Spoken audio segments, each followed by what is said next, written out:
Welcome guys. So as you'd certainly know, testing kicks off really soon for F1, so I thought it'd be a good time to take a look at 5 things you should be watching as the cars roll out for the first time in 2020. Number 1 is Mercedes. The reigning champs have been making some noises over the winter about how they've been having some issues with their new power plant. Must say, I find this a little unlikely as their 2020 engine is based on the same engine that has won every title since 2014, so I can't imagine they're in too much trouble.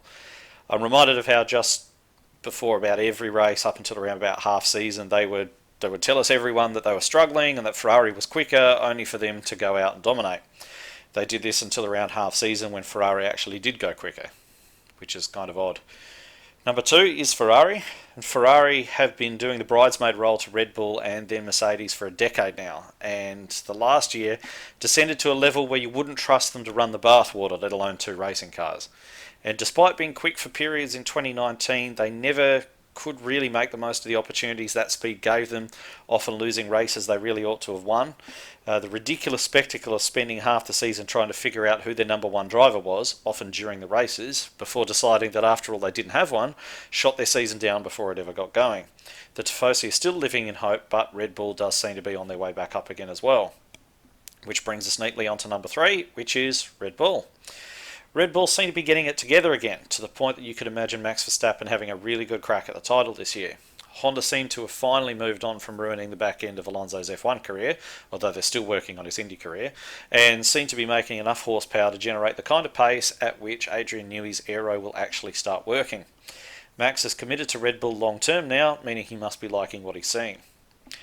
Number 4 is politics. As this will be the first time the media will get a chance to grab all the F1 people in the same place in 2020, expect plenty of talk about the massive rule changes in place for 2021. Expect the big teams to raise issues, play stalling tactics, and generally try to water down the changes, while the little teams try to force the changes through. Number 5 is laps. Forget the glory times. The team with the most laps on the board come the end of testing will in all likelihood be the team to beat for the first part of the year. You can almost build your Melbourne grid based on it. If Mercedes completes the most laps in testing, I would start looking for early bird specials on Lewis 7-time champion shirts right now. So that is my 5 things to watch in pre-season testing. Let me know your top 5 below, especially if you think I missed something or if you're going to be watching out for something else. And please do subscribe if you want to see more throughout the year. I'm planning on doing a fair bit more F1 content throughout 2020. Also hit like to add this to your liked videos so you can check back and compare the predictions to what actually ends up happening. Until then, see you next time.